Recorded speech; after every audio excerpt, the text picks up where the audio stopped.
Olá a todos, eu sou Ana Laura Stachewski, repórter de Época Negócios, e vou conversar agora com a Jaya Balu, diretora global de segurança da informação da Avast.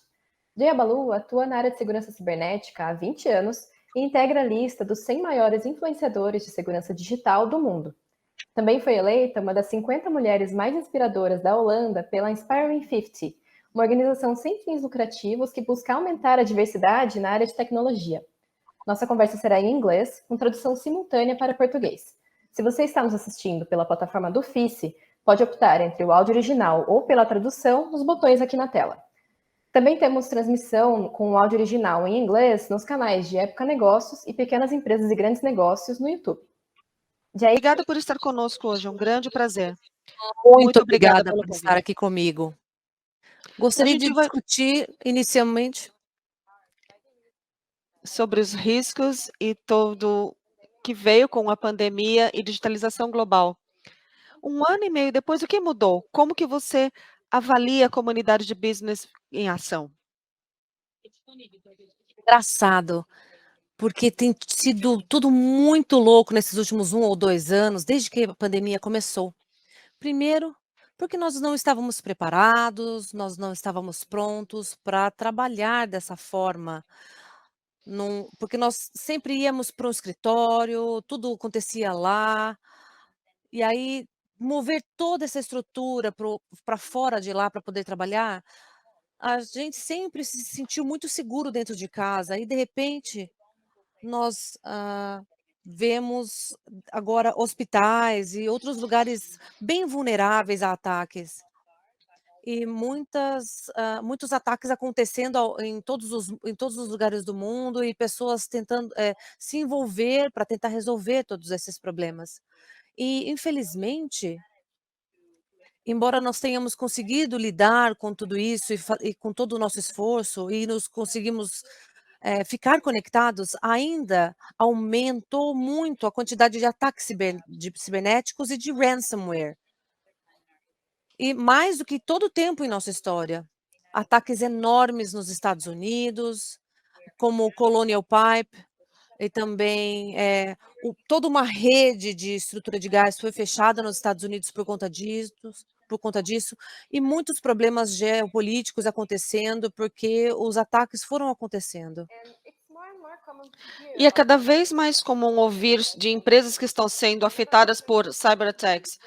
A gente vê que houve um grande aumento, mas as empresas agora também estão mais transparentes agora. Você vê progresso nesse sentido? Eu vejo sim, vejo algum progresso, mas também vejo que eles parecem não ter escolha mesmo, eles têm que ser transparentes. Em muitos países diferentes, os governos estão tentando perceber, será que eles precisam colocar realmente um aviso legal a respeito disso? Se eles forem atacados, o que que eles devem fazer? Eles devem reportar ou não? E se acontecer isso, e se você pagar por esse ransomware, essa ameaça, quanto você deve pagar? O motivo do ransomware ainda existir e os criminosos ainda estarem muito felizes é porque a maioria das vezes eles vão acabar pagando essa ameaça. E eles estão ficando cada vez mais sofisticados, porque eles sabem o quanto você consegue pagar como uma empresa. Eles podem atacar uma empresa pequena, eles sabem o poder de compra e pagamento deles, se eles atacam uma empresa maior, eles também sabem o quanto eles podem pagar. Eles sabem e são espertos o suficientes para saber se essa empresa tem seguro ou não. E aí é um crime sem vítimas, porque no fim das contas a empresa de seguros vai acabar bancando tudo isso. Isso está ficando cada vez pior, por isso que você reportar é tão importante, porque isso expõe o tamanho do problema. Então, você acha que é uma boa prática para todas as nações fazerem isso? Acho que é inevitável. Acho que não é uma coisa que vai ajudar as vítimas. E tentar encontrar quem é a vítima, na verdade, não vai resolver, o problema ao longo do tempo. Nós vemos que mais esforços vão ser dedicados para tentar erradicar a raiz do problema. Nós vemos vítimas e as vítimas normalmente elas têm poucos recursos para resolver essa questão. Por exemplo, você deve Você deve ter escutado falar da nomoreransom.com. É uma comunidade que tenta ajudar essas empresas, essas vítimas de ataque, mas infelizmente não chega nem perto o suficiente do que pode ser feito para ajudar. A ideia é que tentemos sempre atacar a raiz do problema em vez de resolver o problema de pagamento da vítima. Nós estamos falando sobre transparência agora. Há mais preocupações sobre proteção e coleta de dados. Tanto empresas como usuários estão exercendo mais pressão nas empresas. O que você acha, onde que você acha que isso vai levar?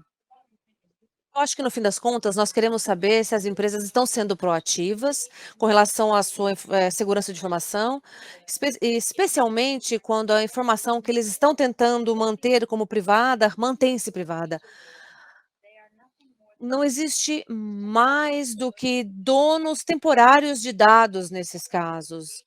Existem muitas obrigações envolvidas e os usuários ainda têm o direito, mesmo quando eles transferem os dados deles para outras empresas, eles têm direito sobre os seus próprios dados. Nós precisamos entender um pouco mais sobre o direito à responsabilidade e essas empresas que estão fazendo essa transferência de dados. Isso também é um problema, porque nós temos empresas que estão trocando dados com todos esses terceiros e coletando, e não significa que eles transferem também a responsabilidade quando fazem a transferência de dados. Ainda quem pegou o dado em primeiro lugar é responsável. Nós precisamos deixar isso tudo mais transparente entre as políticas privadas e a operação como um benefício. E isso será um benefício para nós como usuários normais. E você acha que vai haver mais regulações nesse sentido? Eu acho que é inevitável. É difícil fazer um sistema desse tipo de moderação e lidar com essa responsabilidade, por melhor que nós façamos. Mas eu acho que isso é não negociável. Essas empresas realmente estão bem no olho do furacão dessa discussão, falando de todos os riscos também à democracia. Você acha que vai ter algum ponto de virada sobre o uso de toda essa tecnologia? Sim, com certeza. É um tipo diferente de discussão, do que nós estamos falando aqui. Tem a ver com sustentabilidade. Se você imagina tudo que nós já fizemos no passado, tudo foi muito mais polarizado do que um ponto de vista mais colaborativo dentro das empresas. Em primeiro lugar, isso deve ser inclusivo. Nós não estamos expandindo tudo o que está sendo digital. Envolvemos pessoas, países, geografias. Quando nós somos inclusivos, nós tentamos incluindo as pessoas que não são nativas digitais, por exemplo, e colocamos elas dentro desse pool. Nós precisamos resolver isso de forma democrática. Talvez as pessoas tenham que tentar entender que nós precisamos trabalhar a centricidade do usuário, ou em vez de sermos os consumidores, nós consumimos também esses dados gerados. É isso que eu sinto, é que a diferença entre consumido e consumidor, que é um relacionamento bem complicado. Algumas dessas tecnologias têm uma presença tão grande em nossas vidas, que eles se tornam um vício da sociedade. Por exemplo, redes sociais. E por conta disso, fica tão influenciável o jeito que eles se comunicam e colaboram, que eu acho que nós nos colocamos num risco maior quando existem situações polarizadas dentro de algumas dessas plataformas. Entender esse relacionamento durante a pandemia, pelo menos no Brasil, as pessoas são muito felizes com o acesso que elas têm com a internet, e por conta da pandemia, isso tem se tornado cada vez mais...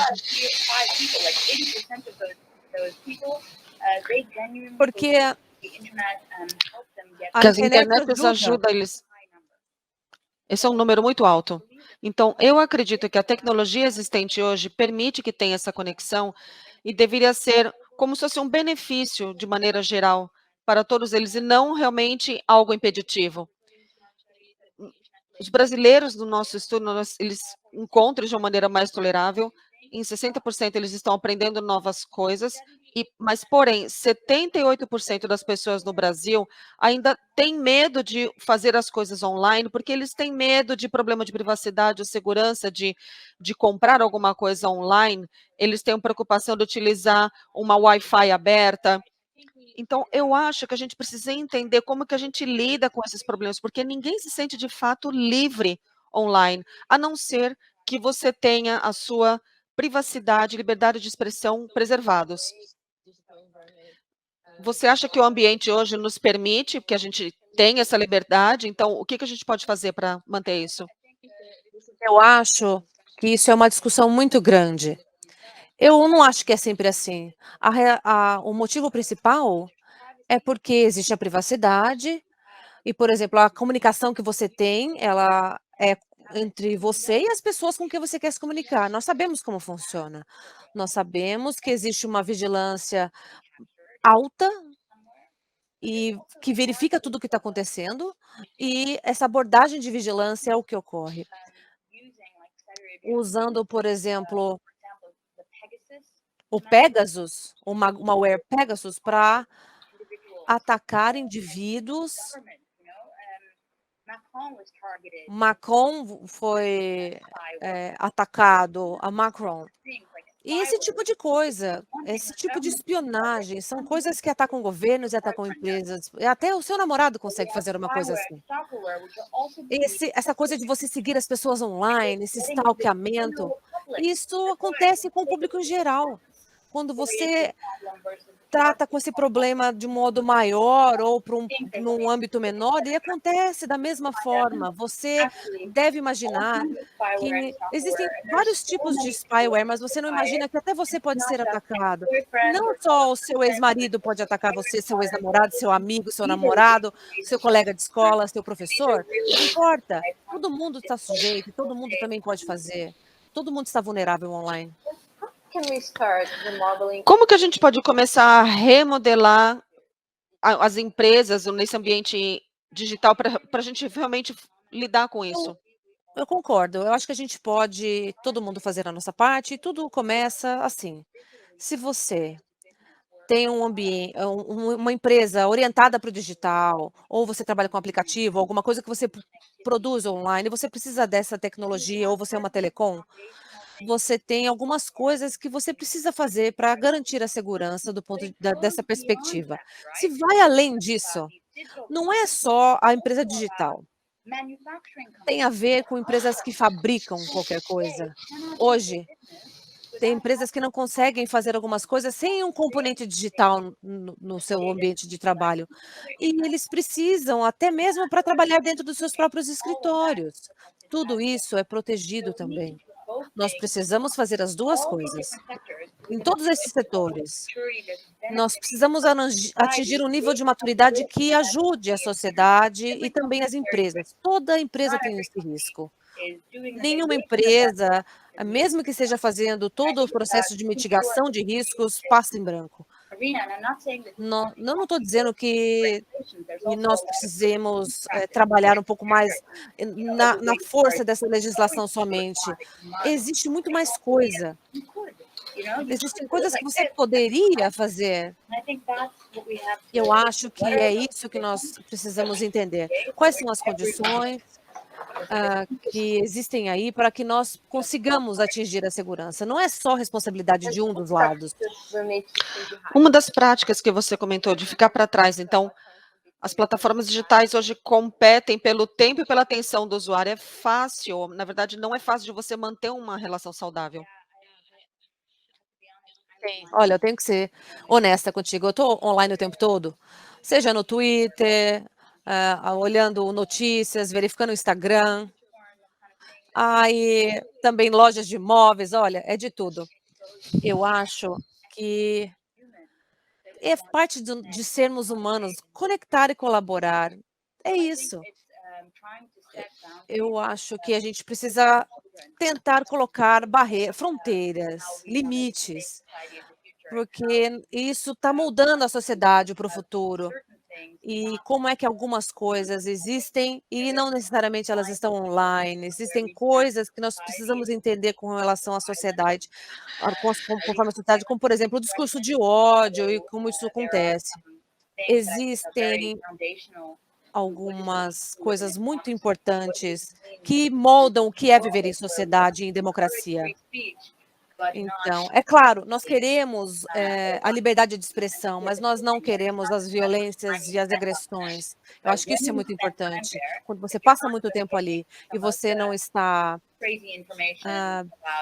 se nutrindo dessa informação falsa, esses fake news, e se você está ali para tentar entender alguma coisa, mas você passa de um limite do senso comum e do normal, você tem que tomar cuidado com o tipo de informação que você está consumindo. Nós temos que os governos e legisladores, o que eles podem trabalhar juntos nisso? Tem algumas coisas, sim. Primeira coisa, um trabalho sanitário que precisa acontecer nessas empresas para tirar esse lixo todo de lá. E para que eles tenham também responsabilidade. A gente não pode só dizer assim: olha, nós criamos a rede, mas o tráfego não é de nossa responsabilidade. Então, nós precisamos ser responsabilizados e responsabilizar também. E por que eu disse isso? Porque existem controvérsias. Por exemplo, uma decisão a respeito de pedofilia e imagens que são enviadas e que podem ser rastreadas. Existe uma preocupação, porque a preocupação é que é um caminho no qual você perde o controle. Todo mundo, quando nós colocamos esse limite, nós procuramos imagens, por exemplo, de pessoas que estão em guerrilha.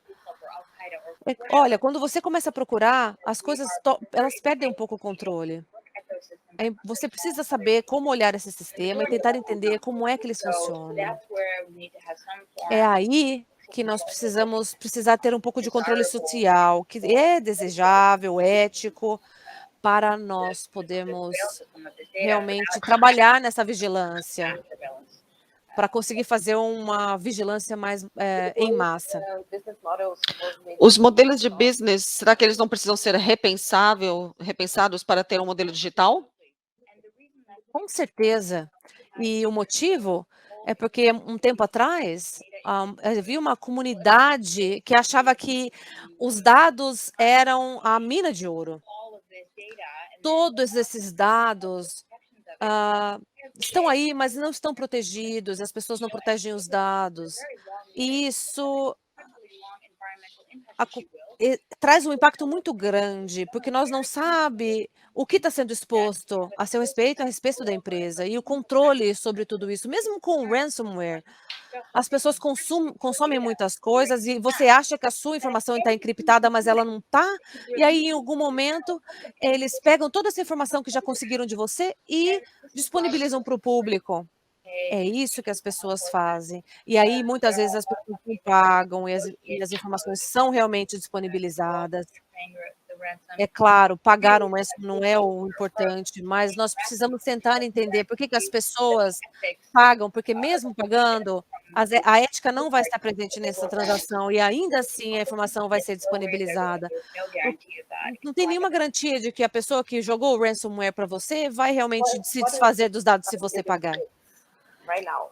Por onde você acha que a gente deve começar? Acho que é uma combinação de empresas e indivíduos para que eles possam verificar quais são os ataques mais importantes e mais pesados dos últimos anos. Eu acho que ainda tudo veio de uma origem muito humilde. Empresas que já colocaram seu VPN de modo incorreto. Implementar VPN ainda está sendo feito de modo muito rústico e muito despreparado. Esse tipo de tecnologia está aí faz mais de 20 anos e ainda ninguém consegue fazer isso direito. Existem maneiras como autenticação de 2 fatores, uso de token, confirmação dentro de aplicativos, são coisas que nós podemos fazer. Nós também vimos vulnerabilidades sendo a razão para que nós já realmente vimos informações sendo disponibilizadas por conta de disponibilidade. Sim. Você acha que, um ataque é como se fosse uma fruta que tá tão baixinha na árvore que você consegue pegar, e é mesmo, os ataques acontecem desse jeito, é sempre o mesmo jeito, tem a ver com preparação, com prática de se entender o que poderia dar errado se você estiver preparado.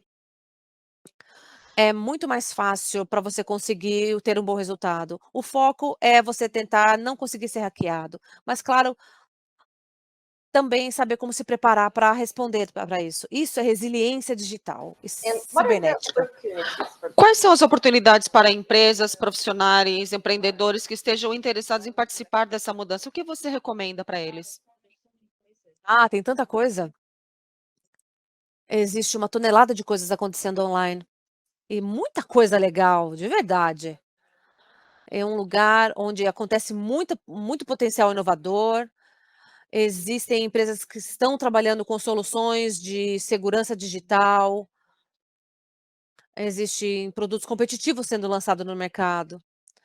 Eu acho que se você for online, use o Google é seu amigo, tá. Tanta coisa que você pode fazer por ali, coisa plataformas de codificação, cursos online, realmente depende do tipo de empresa, de negócio do qual você está falando, mas não deve ser tão difícil. Bom, muito obrigada, Jaya, por estar conosco e compartilhar tanto conhecimento valioso.